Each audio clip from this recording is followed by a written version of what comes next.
J'accuse, lettre à Monsieur Félix Faure, président de la République. Monsieur le Président, me permettez-vous, dans ma gratitude pour le bienveillant accueil que vous m'avez fait un jour, d'avoir le souci de votre juste gloire et de vous dire que votre étoile, si heureuse jusqu'ici, est menacée de la plus honteuse, de la plus ineffaçable des tâches?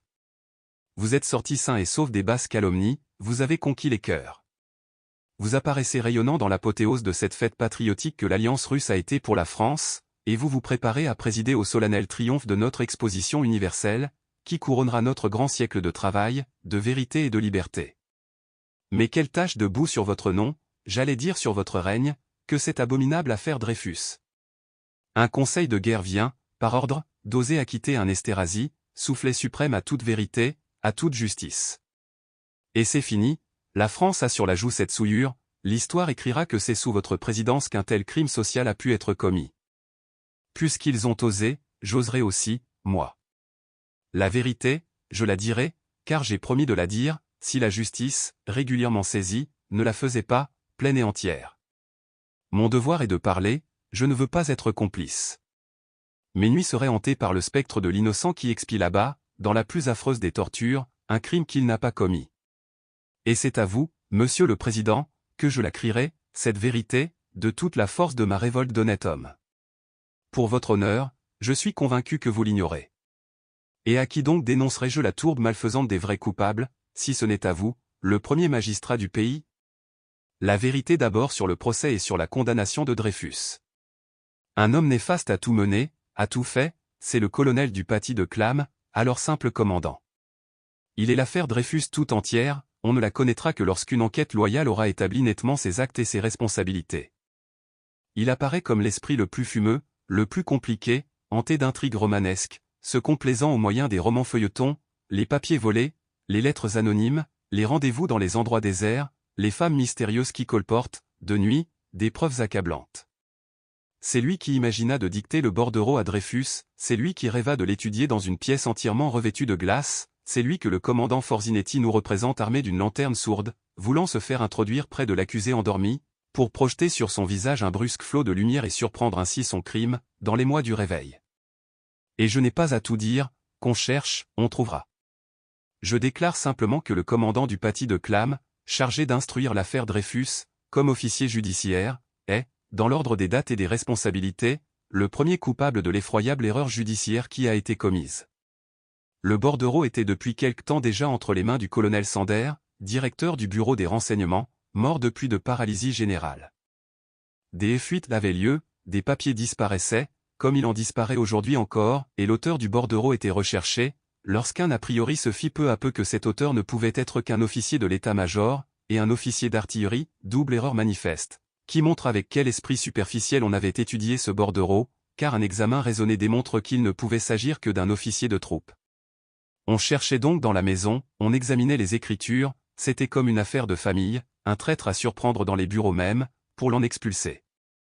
Et, sans que je veuille refaire ici une histoire connue en partie, le commandant du paty de Clam entre en scène, dès qu'un premier soupçon tombe sur Dreyfus. À partir de ce moment, c'est lui qui a inventé Dreyfus, l'affaire devient son affaire, il se fait fort de confondre le traître, de l'amener à des aveux complets. Il y a bien le ministre de la guerre, le général Mercier, dont l'intelligence semble médiocre. Il y a bien le chef de l'état-major, le général de Boisdeffre, qui paraît avoir cédé à sa passion cléricale, et le sous-chef de l'état-major, le général Gons, dont la conscience a pu s'accommoder de beaucoup de choses. Mais, au fond, il n'y a d'abord que le commandant du paty de Clam, qui les mène tous, qui les hypnotise, car il s'occupe aussi de spiritisme, d'occultisme, il converse avec les esprits. On ne croira jamais les expériences auxquelles il a soumis le malheureux Dreyfus, les pièges dans lesquels il a voulu le faire tomber, les enquêtes folles, les imaginations monstrueuses, toute une démence torturante. Ah! Cette première affaire, elle est un cauchemar, pour qui la connaît dans ses détails vrais. Le commandant du paty de Clam arrête Dreyfus, le met au secret. Il court chez Madame Dreyfus, la terrorise, lui dit que, si elle parle, son mari est perdu. Pendant ce temps, le malheureux s'arrachait la chair, hurlait son innocence. Et l'instruction a été faite ainsi, comme dans une chronique du XVe siècle, au milieu du mystère, avec une complication d'expédients farouches, tout cela basé sur une seule charge enfantine, ce bordereau imbécile, qui n'était pas seulement une trahison vulgaire, qui était aussi la plus impudente des escroqueries, car les fameux secrets livrés se trouvaient presque tous sans valeur. Si j'insiste, c'est que le fait ici, d'où va sortir plus tard le vrai crime, l'épouvantable déni de justice dont la France est malade. Je voudrais faire toucher du doigt comment l'erreur judiciaire a pu être possible, comment elle est née des machinations du commandant du paty de Clam, comment le général Mercier, les généraux de Boisdeffre et Gons ont pu s'y laisser prendre, engager peu à peu leur responsabilité dans cette erreur, qu'ils ont cru devoir, plus tard, imposer comme la vérité sainte, une vérité qui ne se discute même pas. Au début, il n'y a donc de leur part que de l'incurie et de l'inintelligence. Tout au plus, les sentons céder aux passions religieuses du milieu et aux préjugés de l'esprit de corps. Ils ont laissé faire la sottise. Mais voici Dreyfus devant le conseil de guerre. Le huis clos le plus absolu est exigé. Un traître aurait ouvert la frontière à l'ennemi, pour conduire l'empereur allemand jusqu'à Notre-Dame, qu'on ne prendrait pas des mesures de silence et de mystère plus étroites. La nation est frappée de stupeur, on chuchote des faits terribles, de ces trahisons monstrueuses qui indignent l'histoire, et naturellement la nation s'incline. Il n'y a pas de châtiment assez sévère, elle applaudira à la dégradation publique, elle voudra que le coupable reste sur son rocher d'infamie, dévoré par le remords. Est-ce donc vrai, les choses indicibles, les choses dangereuses, capables de mettre l'Europe en flammes, qu'on a dû enterrer soigneusement derrière ce huis clos? Non. Il n'y a eu, derrière, que les imaginations romanesques et démentes du commandant du paty de Clam. Tout cela n'a été fait que pour cacher le plus saugrenu des romans feuilletons. Et il suffit, pour s'en assurer, d'étudier attentivement l'acte d'accusation, lu devant le conseil de guerre. Ah! Le néant de cet acte d'accusation.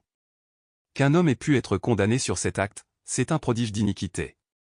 Je défie les honnêtes gens de le lire, sans que leur cœur bondisse d'indignation et crie leur révolte, en pensant à l'expiation démesurée, là-bas, à l'île du diable.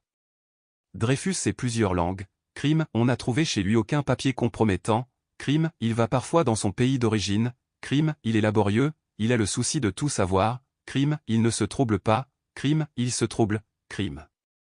Et les naïvetés de rédaction, les formelles assertions dans le vide. On nous avait parlé de 14 chefs d'accusation, nous n'en trouvons qu'une seule en fin de compte, celle du bordereau, et nous apprenons même que les experts n'étaient pas d'accord, qu'un d'eux, M. Gobert, a été bousculé militairement, parce qu'il se permettait de ne pas conclure dans le sens désiré. On parlait aussi de 23 officiers qui étaient venus accabler Dreyfus de leurs témoignages. Nous ignorons encore leurs interrogatoires, mais il est certain que tous ne l'avaient pas chargé, et il est à remarquer, en outre, que tous appartenaient au bureau de la guerre. C'est un procès de famille, on est là entre soi, et il faut s'en souvenir, l'état-major a voulu le procès, l'a jugé, et il vient de le juger une seconde fois. Donc, il ne restait que le bordereau, sur lequel les experts ne s'étaient pas entendus. On raconte que, dans la chambre du conseil, les juges allaient naturellement acquitter.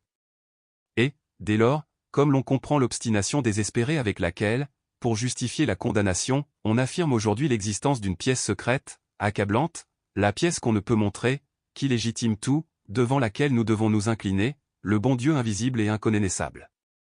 Je la nie, cette pièce, je la nie de toute ma puissance. Une pièce ridicule, oui, peut-être la pièce où il est question de petites femmes, et où il est parlé d'un certain dé.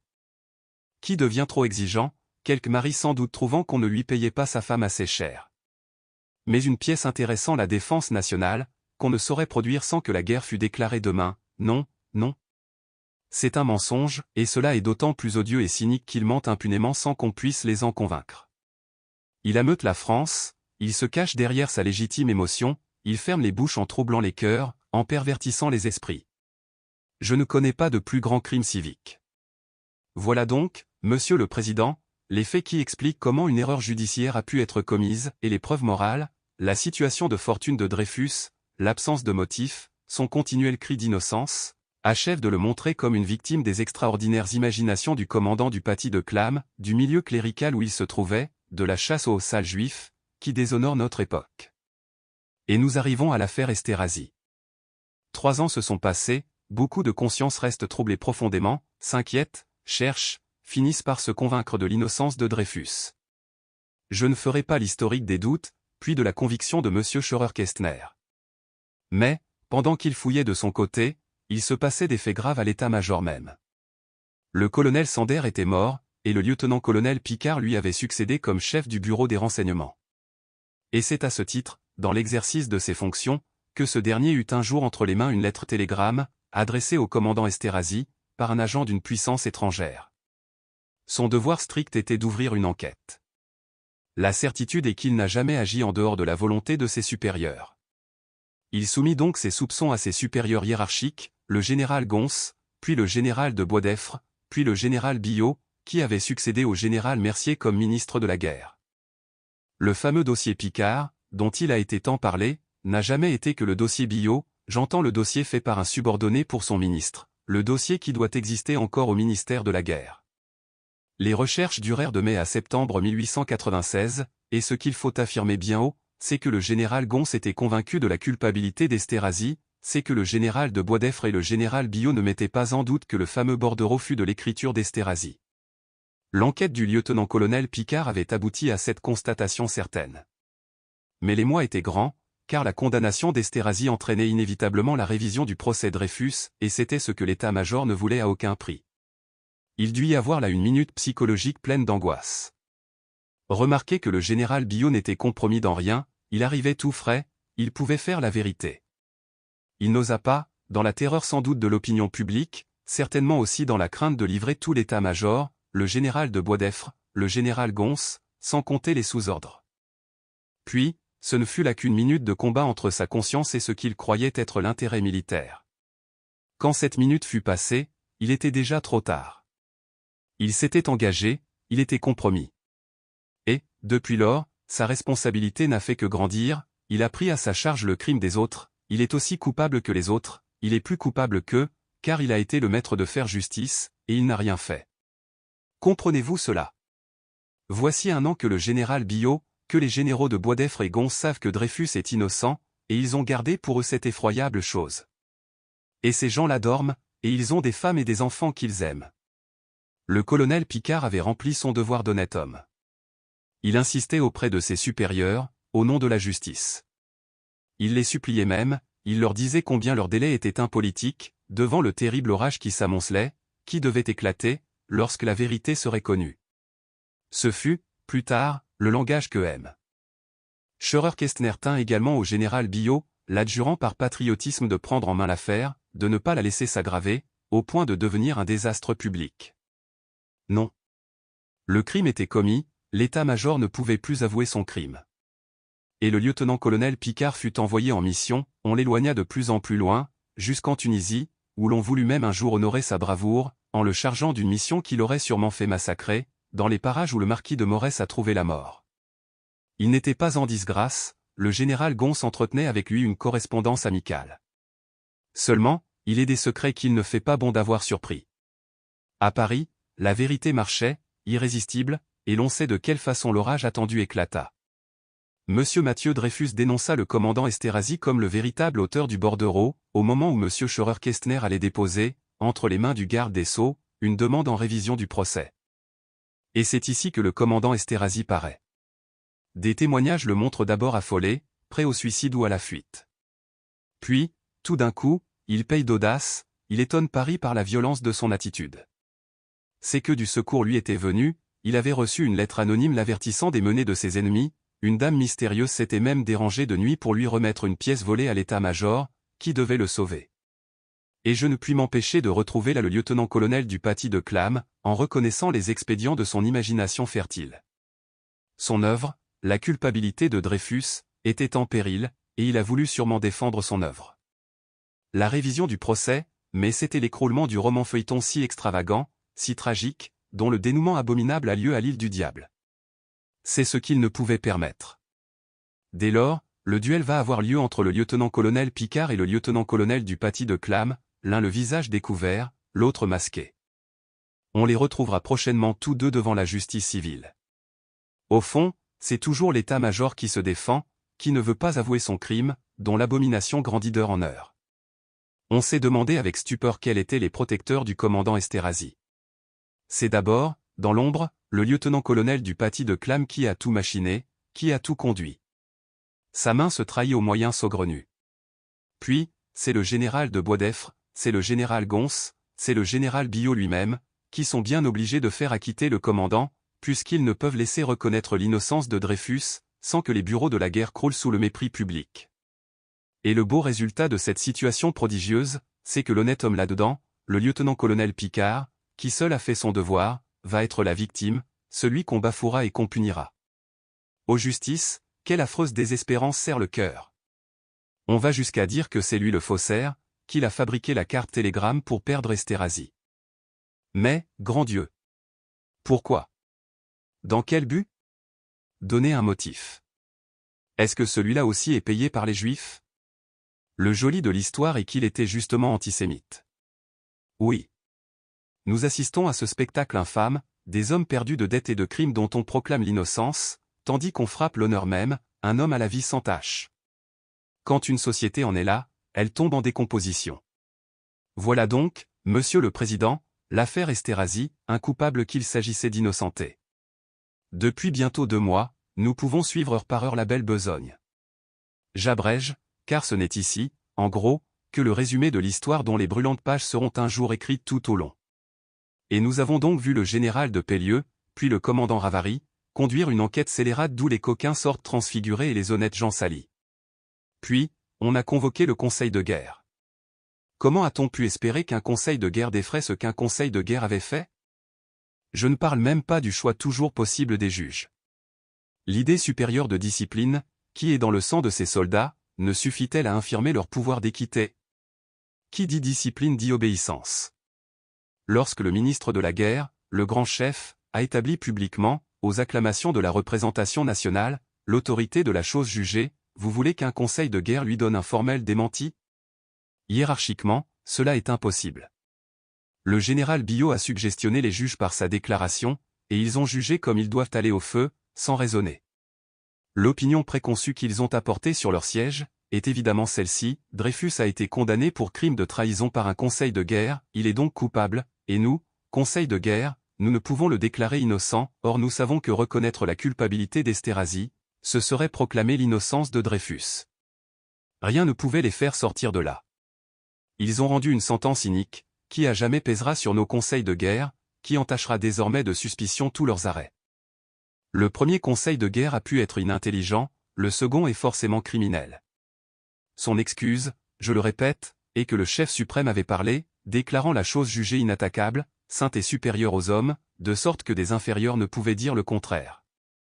On nous parle de l'honneur de l'armée, on veut que nous l'aimions, la respections. Ah! Certes, oui, l'armée qui se lèverait à la première menace, qui défendrait la terre française, elle est tout le peuple, et nous n'avons pour elle que tendresse et respect. Mais il ne s'agit pas d'elle, dont nous voulons justement la dignité, dans notre besoin de justice. Il s'agit du sabre, le maître qu'on nous donnera demain peut-être. Et baiser dévotement la poignée du sabre, le Dieu, non.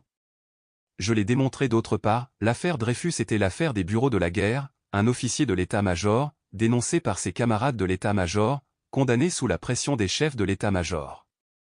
Encore une fois, il ne peut revenir innocent, sans que tout l'état-major soit coupable. Aussi les bureaux, par tous les moyens imaginables, par des campagnes de presse, par des communications, par des influences, n'ont-ils couvert Esterhazy que pour perdre une seconde fois Dreyfus. Ah! Quel coup de balai le gouvernement républicain devrait donner dans cette jésuitière, ainsi que les appelle le général Billot lui-même. Où est-il, le ministère vraiment fort et d'un patriotisme sage, qui osera tout y refondre et tout y renouveler? Que de gens je connais qui, devant une guerre possible, tremblent d'angoisse, en sachant dans quelles mains est la défense nationale. Et quel nid de basse intrigue, de commérage et de dilapidation, est devenu cet asile sacré, où se décide le sort de la patrie.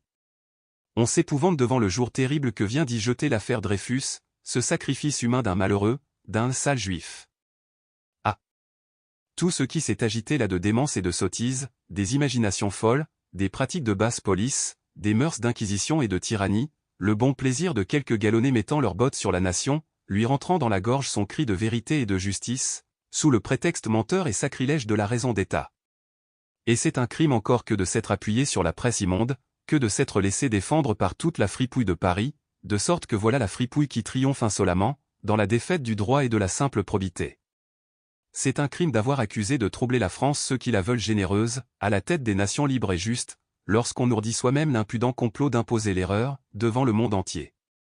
C'est un crime d'égarer l'opinion, d'utiliser pour une besogne de mort cette opinion qu'on a pervertie jusqu'à la faire délirer. C'est un crime d'empoisonner les petits et les humbles, d'exaspérer les passions de réaction et d'intolérance, en s'abritant derrière l'odieux antisémitisme, dont la grande France libérale des droits de l'homme mourra, si elle n'en est pas guérie. C'est un crime que d'exploiter le patriotisme pour des œuvres de haine, et c'est un crime enfin que de faire du sabre le Dieu moderne, lorsque toute la science humaine est au travail pour l'œuvre prochaine de vérité et de justice. Cette vérité, cette justice, que nous avons si passionnément voulu, quelle détresse à les voir ainsi souffleter, plus méconnus et plus obscurcis. Je me doute de l'écroulement qui doit avoir lieu dans l'âme de M. Scheurer-Kestner, et je crois bien qu'il finira par éprouver un remords, celui de n'avoir pas agi révolutionnairement, le jour de l'interpellation au Sénat, en lâchant tout le paquet, pour tout jeter à bas. Il a été le grand honnête homme, l'homme de sa vie loyale, il a cru que la vérité se suffisait à elle-même, surtout lorsqu'elle lui apparaissait éclatante comme le plein jour. À quoi bon tout bouleverser, puisque bientôt le soleil allait luire? Et c'est de cette sérénité confiante dont il est si cruellement puni. De même pour le lieutenant-colonel Picard, qui, par un sentiment de haute dignité, n'a pas voulu publier les lettres du général Gons. Ses scrupules l'honorent d'autant plus, que, pendant qu'il restait respectueux de la discipline, ses supérieurs le faisaient couvrir de boue, instruisaient eux-mêmes son procès, de la façon la plus inattendue et la plus outrageante.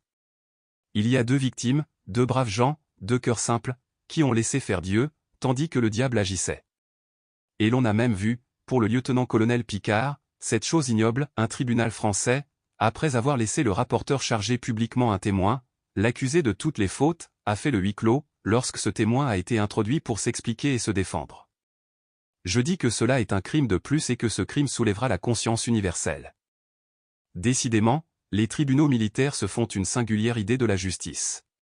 Telle est donc la simple vérité, Monsieur le Président, et elle est effroyable, elle restera pour votre présidence une souillure. Je me doute bien que vous n'avez aucun pouvoir en cette affaire, que vous êtes le prisonnier de la Constitution et de votre entourage. Vous n'en avez pas moins un devoir d'homme, auquel vous songerez, et que vous remplirez.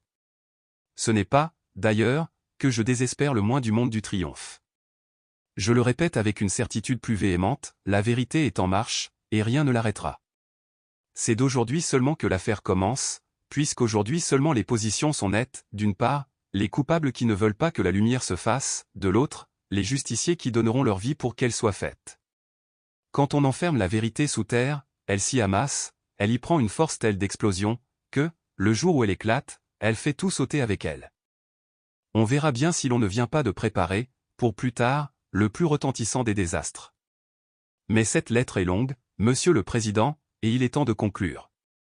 J'accuse le lieutenant-colonel du Paty de Clam d'avoir été l'ouvrier diabolique de l'erreur judiciaire, en inconscient, je veux le croire, et d'avoir ensuite défendu son œuvre néfaste, depuis 3 ans, par les machinations les plus saugrenues et les plus coupables. J'accuse le général Mercier de s'être rendu complice, tout au moins par faiblesse d'esprit, d'une des plus grandes iniquités du siècle. J'accuse le général Billot d'avoir eu entre les mains les preuves certaines de l'innocence de Dreyfus et de les avoir étouffées, de s'être rendu coupable de ce crime de lèse-humanité et de lèse-justice, dans un but politique et pour sauver l'état-major compromis. J'accuse le général de Boisdeffre et le général Gons de s'être rendus complices du même crime, l'un sans doute par passion cléricale, l'autre peut-être par cet esprit de corps qui fait des bureaux de la guerre l'Arche sainte, inattaquable. J'accuse le général de Pellieu et le commandant Ravary d'avoir fait une enquête scélérate, j'entends par là une enquête de la plus monstrueuse partialité, dont nous avons, dans le rapport du second, un impérissable monument de naïve audace. J'accuse les 3 experts en écriture, les sieurs Bellhomme, Varinard et Coire, d'avoir fait des rapports mensongers et frauduleux, à moins qu'un examen médical ne les déclare atteints d'une maladie de la vue et du jugement. J'accuse les bureaux de la guerre d'avoir mené dans la presse, particulièrement dans l'Éclair et dans l'Écho de Paris, une campagne abominable, pour égarer l'opinion et couvrir leurs fautes. J'accuse enfin le premier conseil de guerre d'avoir violé le droit, en condamnant un accusé sur une pièce restée secrète, et j'accuse le second conseil de guerre d'avoir couvert cette illégalité, par ordre, en commettant à son tour le crime juridique d'acquitter sciemment un coupable. En portant ces accusations, je n'ignore pas que je me mets sous le coup des articles 30 et 31 de la loi sur la presse du 29 juillet 1881, qui punit les délits de diffamation. Et c'est volontairement que je m'expose. Quant aux gens que j'accuse, je ne les connais pas, je ne les ai jamais vus, je n'ai contre ni rancune ni haine. Ils ne sont pour moi que des entités, des esprits de malfaisance sociale. Et l'acte que j'accomplis ici n'est qu'un moyen révolutionnaire pour hâter l'explosion de la vérité et de la justice. Je n'ai qu'une passion, celle de la lumière, au nom de l'humanité qui a tant souffert et qui a droit au bonheur. Ma protestation enflammée n'est que le cri de mon âme. Qu'on ose donc me traduire en cour d'assises et que l'enquête ait lieu au grand jour. J'attends. Veuillez agréer, Monsieur le Président, l'assurance de mon profond respect. Émile Zola.